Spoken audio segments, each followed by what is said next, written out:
Hola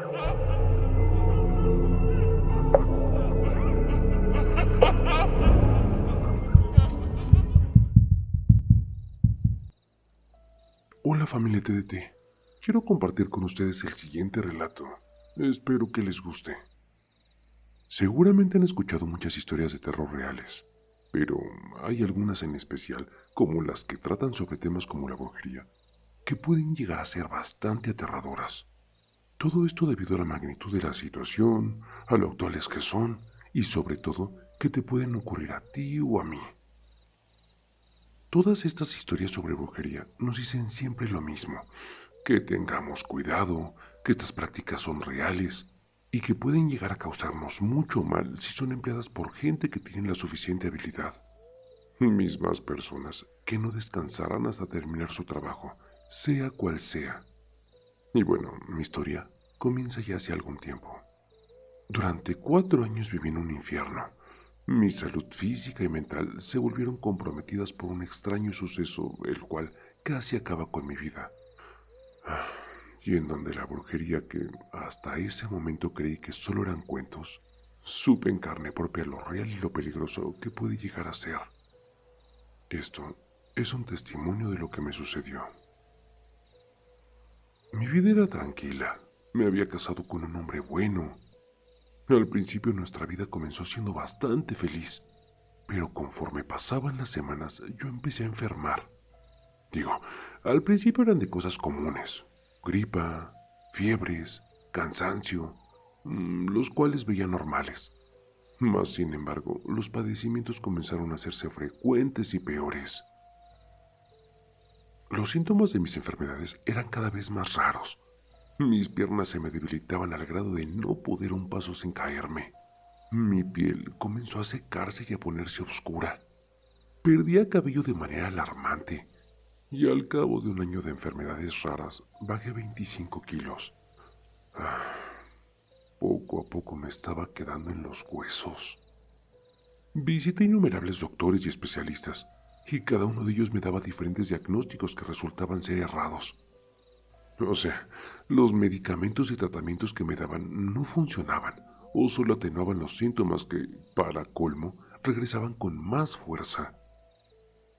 Para hacer más preocupante el cuadro, en esa época, y a pesar de todos los problemas, me embarazo.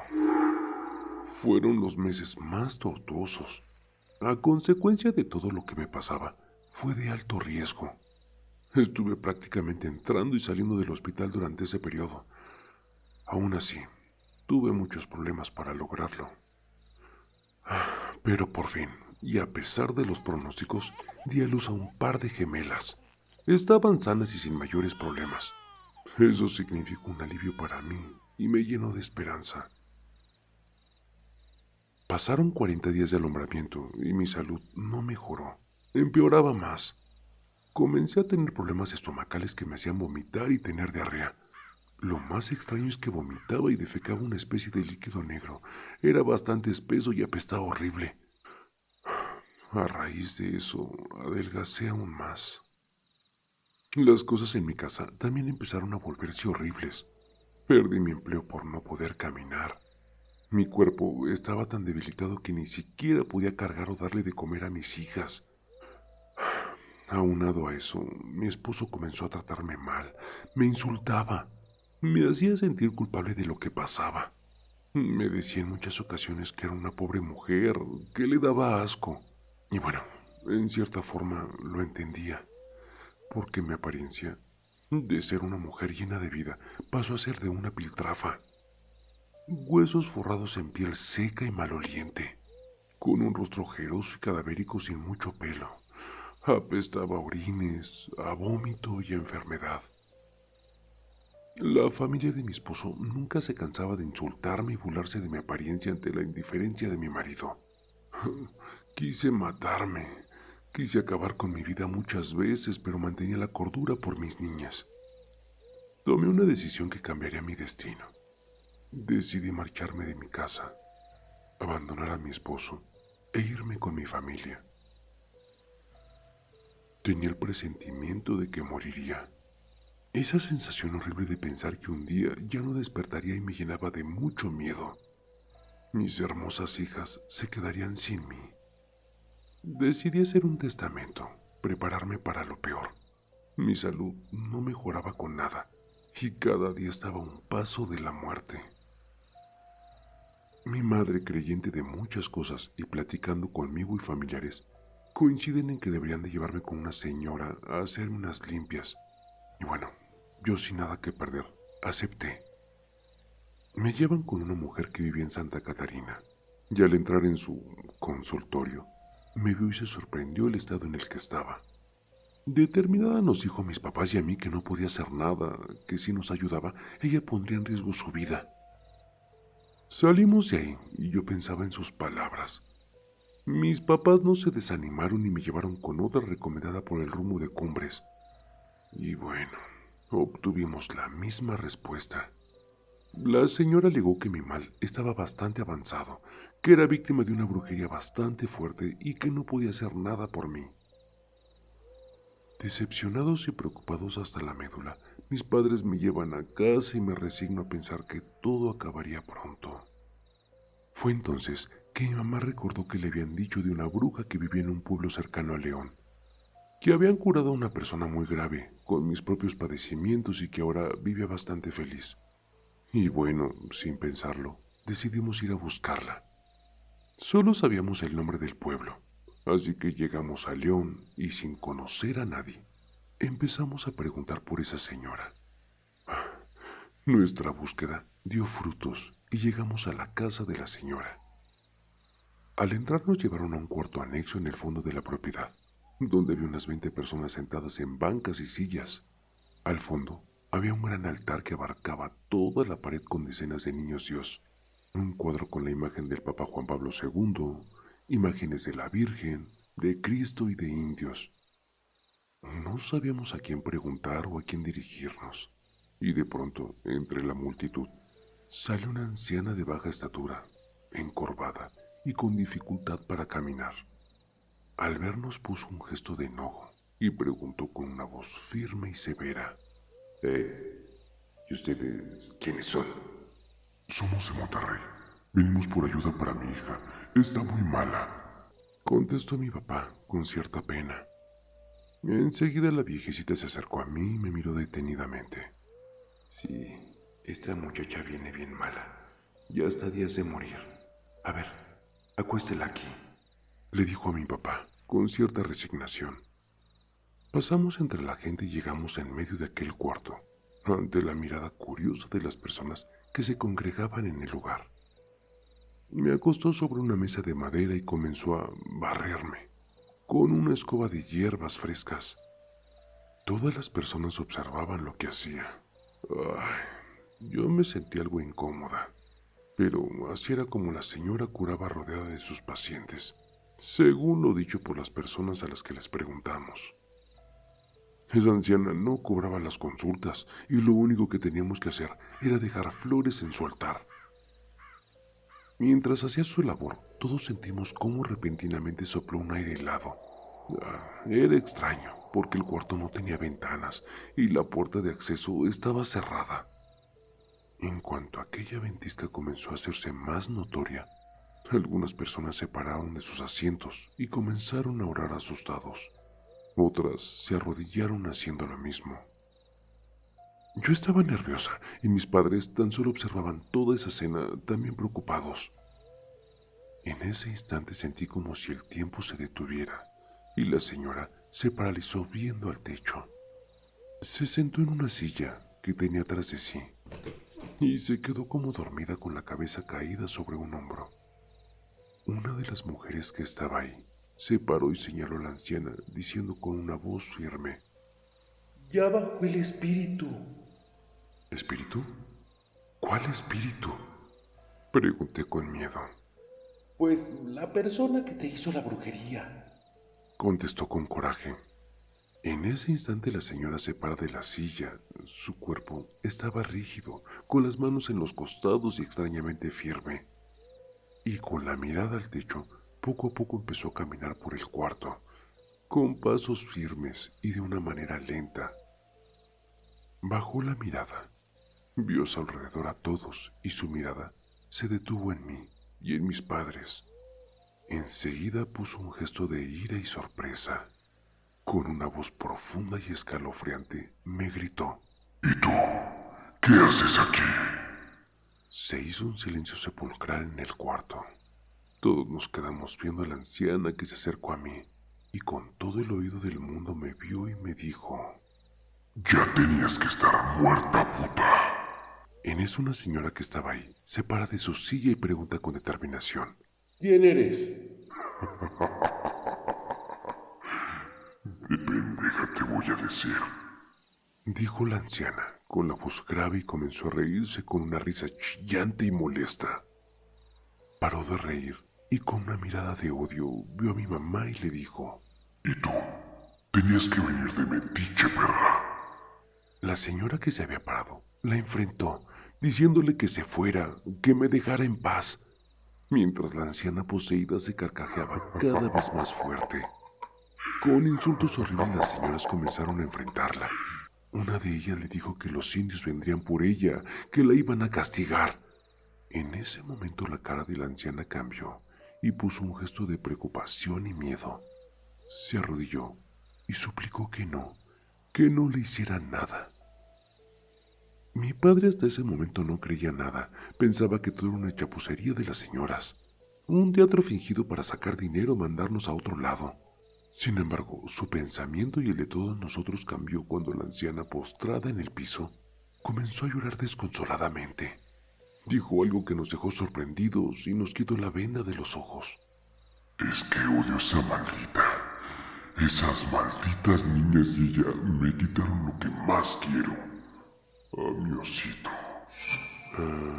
Era mi suegra. Nos vimos todos al mismo tiempo con sorpresa. Era ella. Así le decía a mi esposo, Osito. Y era algo que nadie pudo saber, porque nadie sabía de nuestra partida a León, ni siquiera nuestros nombres o de dónde veníamos, mucho menos el apodo de mi esposo y que yo tenía hijas. En eso la anciana se desmaya y cae al piso agobiada. La gente la ayudó a reincorporarse y se dirigió a mí. Tu mal es muy grave. Vas a tener que venir todos los días a hacerte unas limpias por mes y medio. Tenemos que desbaratar los males que cargas y alejar al acechador. Ahí comenzó mi curación. Cada sesión era distinta a las demás. Ella me recorría con sus manos como sacudiéndome, me estiraba la piel y sentía como si despegaran pedazos de mí. No sé, no me dolía, pero sentía el jaloneo. En ese entonces pesaba un poco más de 30 kilos. Mi rostro era completamente cadavérico, con grandes ojeras y mis ojos hundidos. Había perdido casi todo mi pelo. La piel, que era blanca, se me había tornado oscura. No podía caminar. Al hacerlo, mis piedras se doblaban. Mi vagina estaba sin piel, al rojo vivo. Cualquier rozón era ardor y dolor. No podía sentarme o estar mucho tiempo de pie. Sangraba y no me cicatrizaba con nada. Eso era algo que la señora no sabía, y durante las sesiones, cada que me hacía una limpia, me decía la magnitud del trabajo y el mal que me habían hecho. Mi esposo tenía aversión por mí, porque habían enterrado un muñeco hecho de tela y cabellos míos, cerca de un perro que tenían amarrado, y que cada que orinaba y defecaba, toda esa pestilencia afectaba la relación con mi esposo. Habían sacrificado y decapitado a un coyote.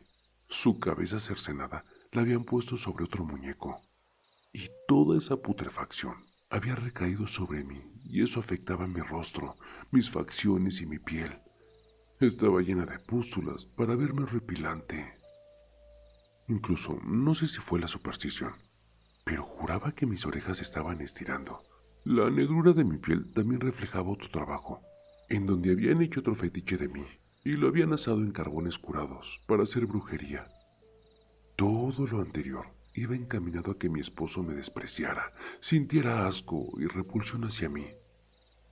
El problema de mi vagina radicaba en el hecho de que en mi baño habían tirado otro trabajo, el cual poco a poco comenzó a despellejarme. Cualquier contacto con la piel me ardía horrible. Habían hecho otro muñeco con la intención de amarrar las piernas con alambre, y de ahí la dolencia de mis piernas y la dificultad para caminar. Lo peor fue cuando la anciana, después de sobarme el estómago, empecé a vomitar. En una cubeta saqué todo lo que tenía dentro. El atole negro apestoso que salía de mí ocasionaba que tuviera espasmos terribles y vomitara con dolor. Y cuando por fin terminó aquello, la anciana acercó a mí la cubeta donde había vomitado, y el horror me invadió cuando vi que entre el líquido negro espeso que había sacado se movían renacuajos y pequeñas ranas que agonizaban entre aquella asquerosidad. Por esta razón, no podía comer o alimentarme bien. Casi al final del tratamiento, la anciana me pidió revisar a mis hijas para ver si no tenían algún mal. A una de ellas la hizo toser y comenzó a sacar flemas, y al revisar nos dimos cuenta de que habían cosas raras en la mucosidad. Eran pedazos de plástico, como de bolsas de supermercado. Y bueno, me preocupé porque desde que nacieron, ella en particular tenía bastantes problemas con sus bronquios y el corazón. Al llegar a Monterrey la revisaron y no encontraron nada. Estaba sana. Llegué a pesar 28 kilos. Mi cuerpo era una triste evidencia de lo que me habían hecho. La piel estaba pegada a los huesos, sin poder caminar bien o sostenerme por mucho tiempo, sin poder comer porque todo lo vomitaba. Eran espasmos violentos y dolorosos para tratar de vomitar algo inexistente. Durante todo ese tiempo me internaron varias veces por neumonías, anemias, transfusiones, y mi cuerpo resistió a pesar de estar en silla de ruedas durante casi un año. La intención de mi suegra no era solo de enfermarme, era devastarme moralmente, destruirme por completo.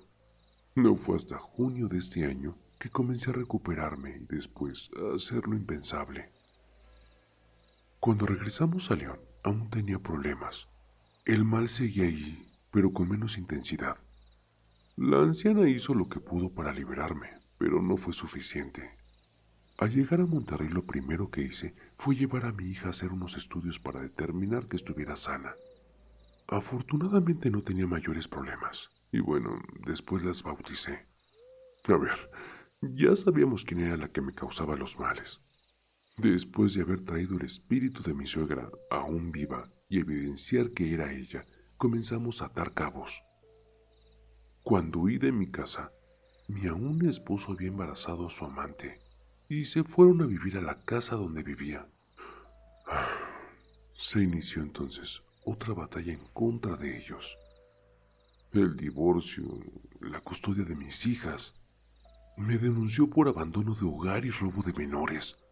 La mamá, lógico, corrió con todos los gastos de las demandas y apoyaba la relación con esa mujer, con esa que me engañaba desde hacía bastante tiempo. Sin embargo, gané todos los pleitos legales y tengo la custodia de mis niñas.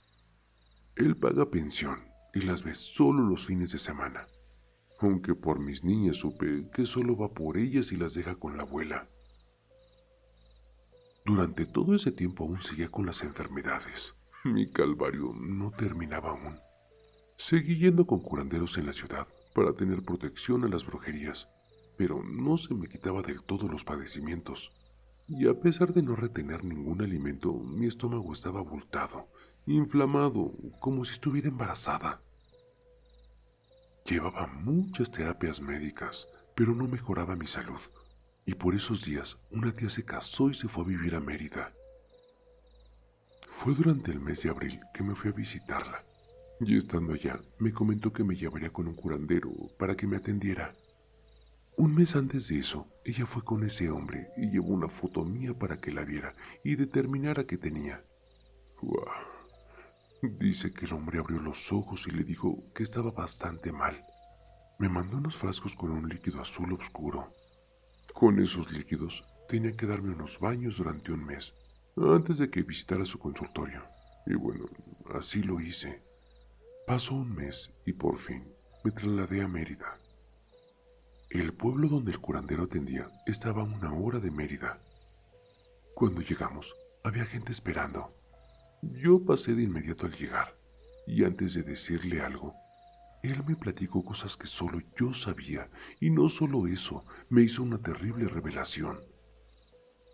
Él sabía de los trabajos que me habían hecho, sabía que era mi suegra, pero no solo eso, mi ex esposo la había ayudado con muchas cosas para destruirme. Él conseguía los objetos y cosas mías para que mi suegra las trabajara. Cabello, ropa interior, fotos, qué sé yo. Lo más inquietante es de que me dijo que aún no estaba muerta porque les había faltado un ingrediente en los trabajos. Sangre de mi periodo. Me quedé sorprendida porque tenía ya 3 años de no tener la regla. Eso quizás me salvó de un destino peor. Fue entonces que un gramo de esperanza me alentó cuando me dijo que él podía quitarme todos los males que me habían hecho por completo, y no a pedazos. Sacarlo de raíz definitivamente, porque lo que traía en mi estómago me iba a matar por infecciones, peritonitis o estallamiento de vísceras. Mi suegra había utilizado un tipo de magia negra de alto nivel, proveniente de Cuba, santería, palo mayombe y esas cosas bastante siniestras. Así que él debió utilizar ese tipo de brujería para destrancar todo lo que tenía. Así que él debió utilizar ese tipo de brujería para destrancar todo lo que tenía.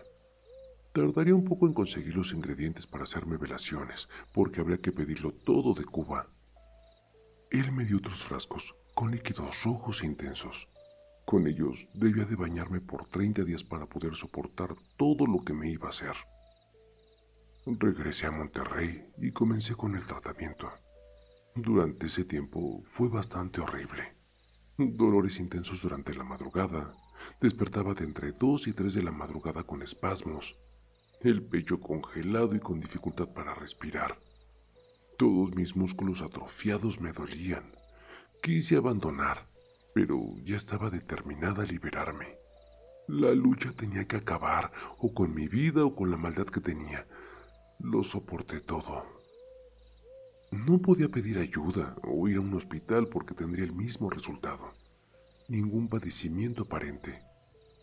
Me mantuve con analgésicos, suplementos y proteínas líquidas para soportarlo. No podía comer, me era imposible. Una semana antes de terminar con los baños, pude notar que traía un olor abdominal terrible. Era como un dolor de cesárea.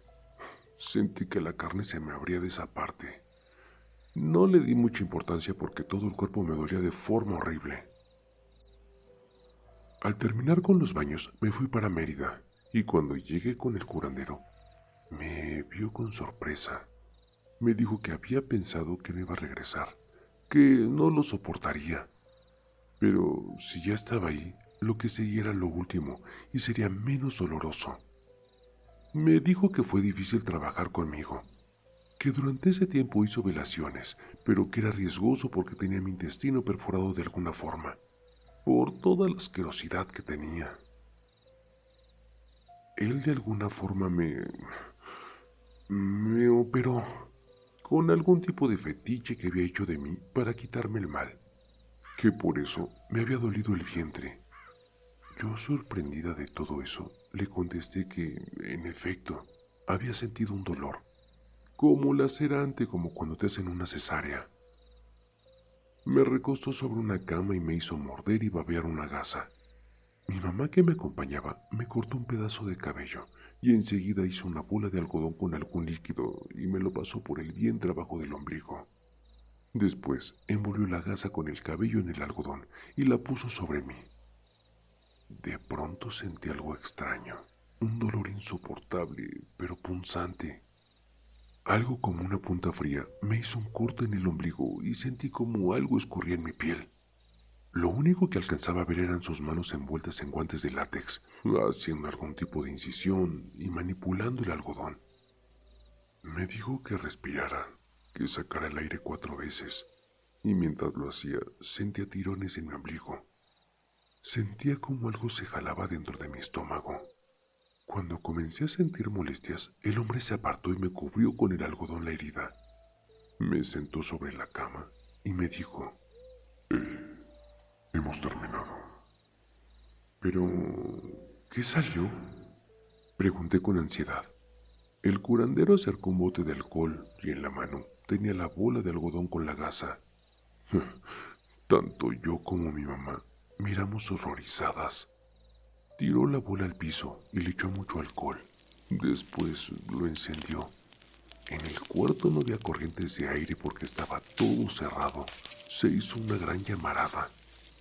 Un fuego azul envolvió todo aquello. Cuando comenzaba a extinguirse aquella bola de algodón con la gasa, se puso negra y de pronto comenzaron a salir cosas raras de él. Eran como gusanos que salían frenéticamente desde aquel calor. Crecían y se retorcían agonizantes sobre el piso. Mientras unos se quemaban, los demás bailoteaban. Entonces lo entendí.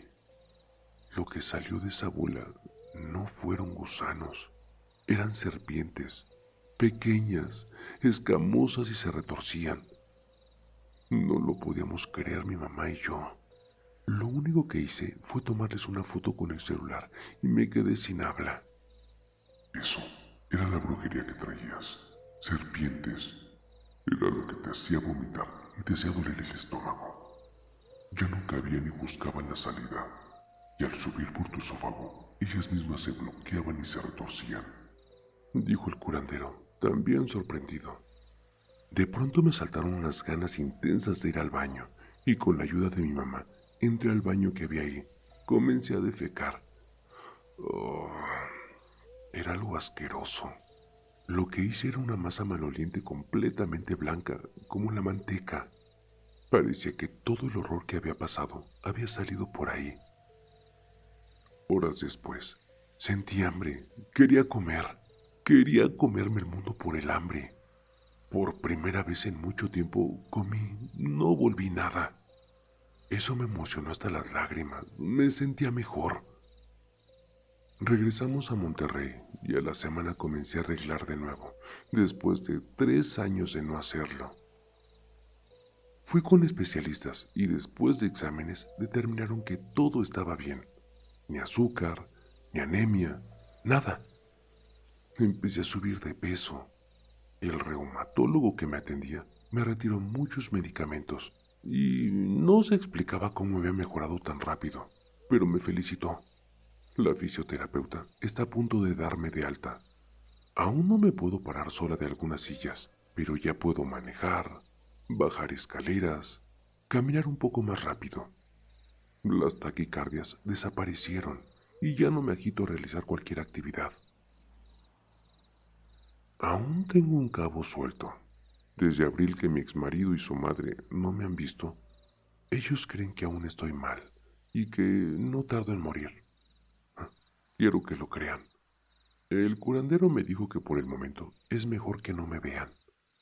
La terrible realidad de lo que me pasó obedece a esto, a ambición. Yo tengo unos seguros cuantiosos y cuando recién empecé con mi exmarido me di cuenta que mi suegra tenía otras intenciones. Y ahora también supe que mi ex las tenía, apoyando a su mamá. Comencé a sospechar de algo cuando mi ex suegra se quedó con el acta de matrimonio y no quería dármela por diversos motivos. Y bueno, siendo más astuta que ella y apoyándome en su ambición, le comenté que la necesitaba porque tenía que poner a su hijo como beneficiario en uno de los seguros. En ese rato me la dio y mi esposo comenzó a preguntarme y a investigar cuánto dinero era. Eso me abrió un poco los ojos. Aunado a eso, la familia de él se quería quedar con la casa donde vivíamos. Mi ex esposo la sacó estando soltero y tenían planeado vivir ahí todos ellos. Pero sus planes se arruinaron cuando salí embarazada. Tuvimos que casarnos y eso puso furioso a toda su familia por haber truncado el deseo de vivir ahí. Cuando me llevó a vivir a su casa, su familia me condicionó a que, si iba a vivir ahí, yo tenía que ampliar y amueblar la casa porque su hijo había puesto la casa. Ellos tenían la idea que también su hijo se había quedado sin dinero por comprar esa casa. Así que yo tuve que correr con los gastos de la boda. Mi vida llena de mezquinidad, abuso y enfermedad comenzó en el momento en que me casé con él y me fui a vivir a su casa. A pesar de casarnos, él no dejó a la otra mujer. Mi suegra apoyaba y cubría el engaño de su hijo cuando éste se ausentaba de la casa. Ya no tenía intimidad con él. Cuando estaba en la casa, eran maltratos psicológicos por mi malestar y aspecto físico. Todo esto mientras me consumía en vida. Todos ellos me tenían en sus manos con abusos y maltratos, hasta que decidí huir de aquel infierno, refugiarme en mis padres y comenzar mi lucha para liberarme del mal que tenía impuesto. Lo logré. A pesar de todo, sigo adelante. Mi ex esposo sigue con su mujer y su hijo, y sus padres viven con él. Ellos no saben que estoy bien, y no quiero que se enteren. Tengo el temor de que vuelvan a atacarme. Ellos esperan que muera, pero las batallas que he librado y ganado me han hecho aún más fuerte. Que quede este testimonio para que la gente sepa que la brujería es real y que puede llegar a matarte. Gracias por leerme.